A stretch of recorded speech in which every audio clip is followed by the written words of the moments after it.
Hey, it's Andrew Huang. Muse is Moog's big new flagship polyphonic analog synth. I've been working with it for about 6 months, and Moog is sponsoring this video, but they told me I can do whatever I want. And I know during synth launches, a lot of videos go up. I think there's gonna be plenty of coverage of the basics. So what I'd really like to do is show you my 10 favorite features that make Muse special and a very creative powerhouse. I also want to make some music with it. I'm gonna see if it can do that.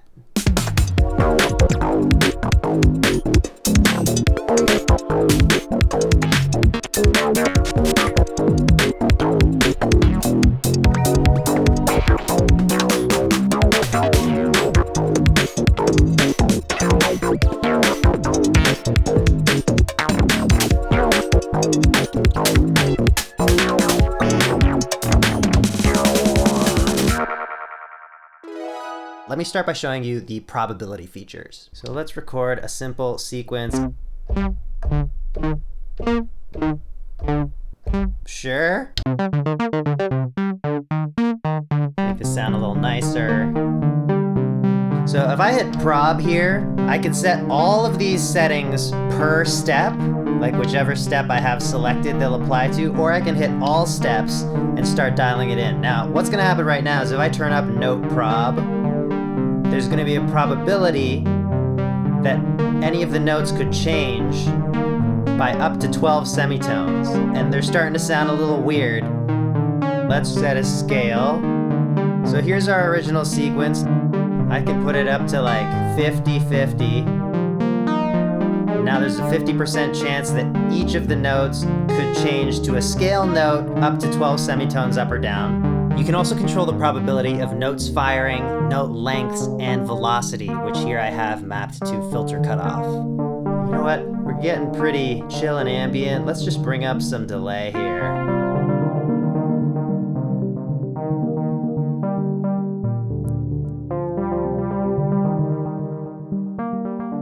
All right, feature number 2, parameter recording. This is so fun.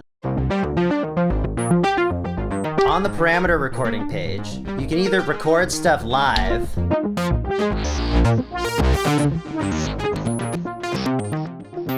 can see each step now has filter information for the 2 filters cutoff frequencies. But let's stop this. You don't have to record it live. You can also hold down a step and then adjust any parameters, and you get up to 8 per step, and just, you know, you can have fun.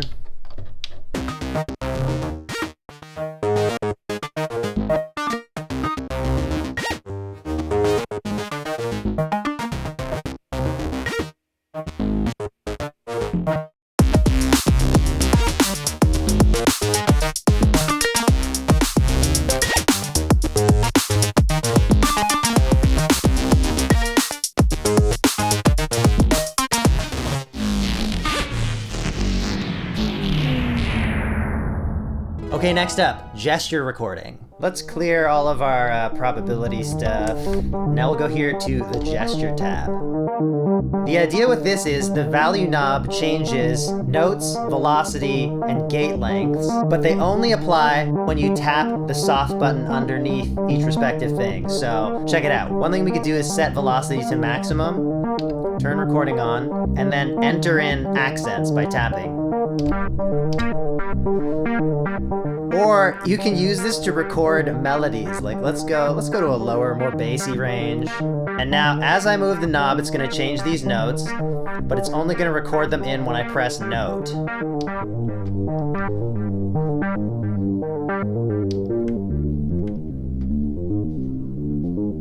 So it's a fun and fast way of doing sequences. Drawing a shape with the knob leads to pretty musical results.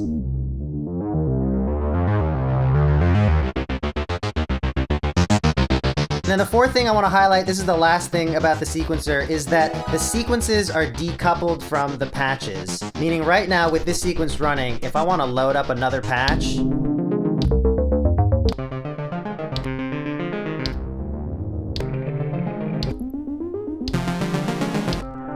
that actually brings me to the next thing I wanted to highlight, which is very small, but a beautiful thing for workflow, which is that patches load pretty much immediately. Like, look at this. Like, it could almost be a performance feature.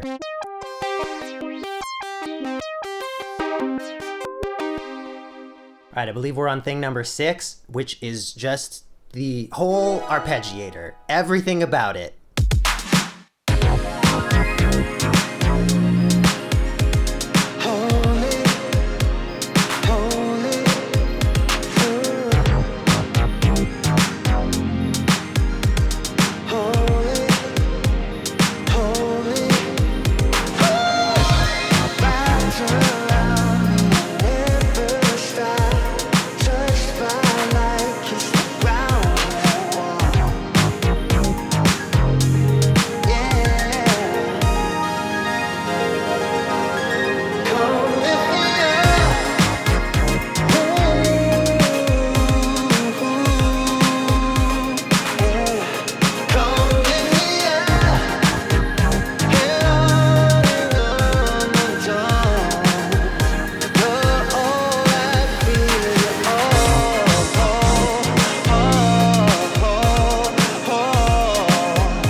So let's visit the arpeggiator. Turn it on, and I'm also gonna turn on hold over here so that I can just hit a bunch of notes and have them arpeggiate. It's set to order, so it'll play the notes in the order I played them.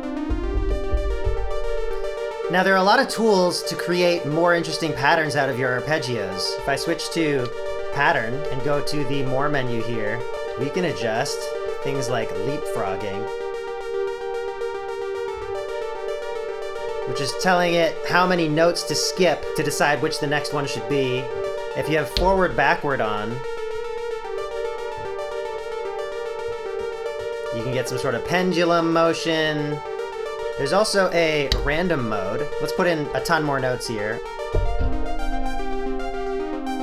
Just selects them randomly. Now I want to show you the octave mode. Let's go back to order. Gonna put in our first simple 4-note thing again. Oh wait, let's turn it to just forwards. Now if I turn the octaves up, it does the whole pattern transposed across however many octaves I select, but I really like this. You can change octave movement to note. So now each note goes up an octave or up 2 octaves before moving to the next note in your pattern.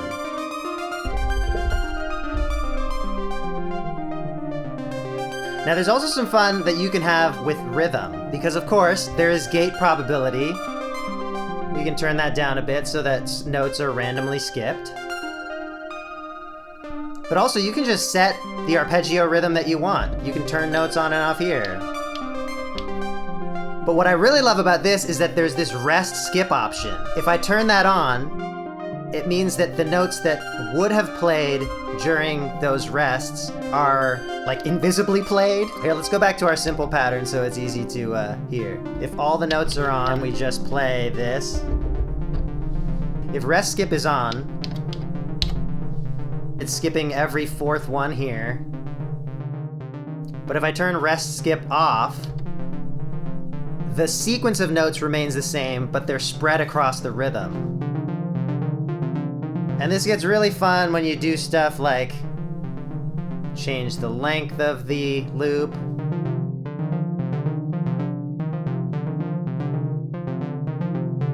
The next thing I want to look at is very simple. Way over here, the low cut knob. This allows you to just do a little low cut. Really handy, clean up your low end before sending the synth to further processing or get ahead on your mix, but you can also use it performatively.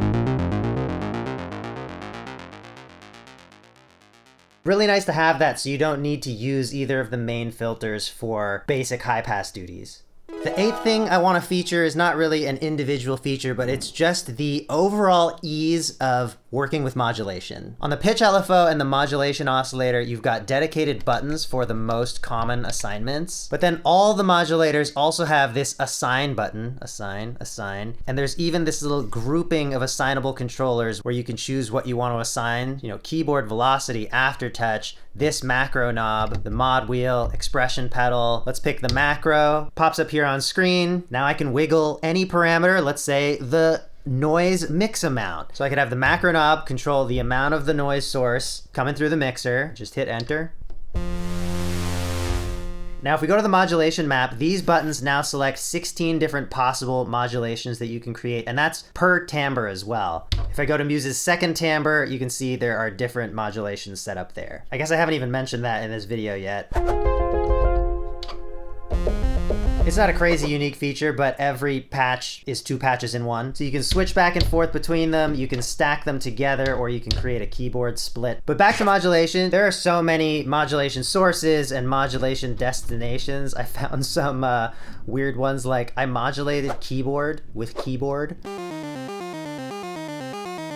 You can have some microtonal fun with that. Detune is a destination, glide is a destination, everything in the mixer, the pan of the voices, you can send the modulation to the CV outs. And there's also this nice feature where you can set the range of a lot of the knobs. If I go to the more menu for the LFO, I can set what the minimum and maximum are for the knob, so I can dial in a specific range that might be helpful if I'm gonna use that knob for performance. And I can even set the minimum to 0, meaning if I turned the knob all the way clockwise, the LFO would stop at whatever value it was at. Feature number 9 that I'm going to highlight is still something to do with modulation, but I'm just making it its own thing because it is so special. I haven't seen this before. You can mute and solo modulations. So I've got this weird sound. Let's say we want to figure it out. We'll go to mod map here, and we can solo or mute any of these modulation routings. So let's figure out where that trilling is coming from. LFO1. We can see if I adjust LFO1, we track down that modulation. So really handy for figuring out a patch where you don't have to like zero out a modulation and remember where it was in case you liked it. You can also vary your patch by just having different combinations of your modulations on or off. Really nice feature that I hope becomes more standard on synths. Now on to the 10th and final thing I want to highlight in this video, chord mode. Let's hit learn, we'll play a chord, and those notes you can see pop on screen here. You can do up to 8 notes since Muse is 8 voice polyphonic. Now if I hit confirm, and I have chord mode on, any key I press will play that chord. But what's even better is if you go to key mode. Now I'm gonna press learn, put in another chord. When I confirm it, I can assign it to a key. Now I can learn another one. I'm gonna assign that here, learn another one. Assign that here. And I've got my 3 chords ready to play with 1 finger at a time.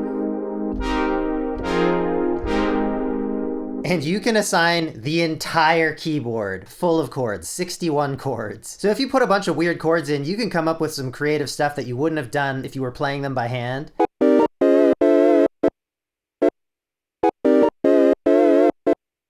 But also just for general playing and performing, if you want your note on timing to be perfect. You get it, let's make some music with it. She'll take you there. She's an angel, yeah.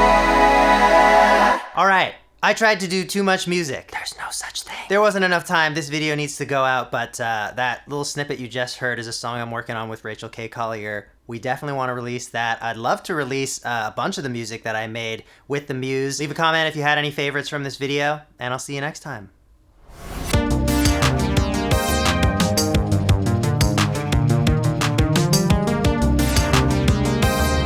Everything I'm about to say is a cliche. It's the heart of the synth. It's the brain. It's a bunch of organs. But this isn't an organ, it's a synth.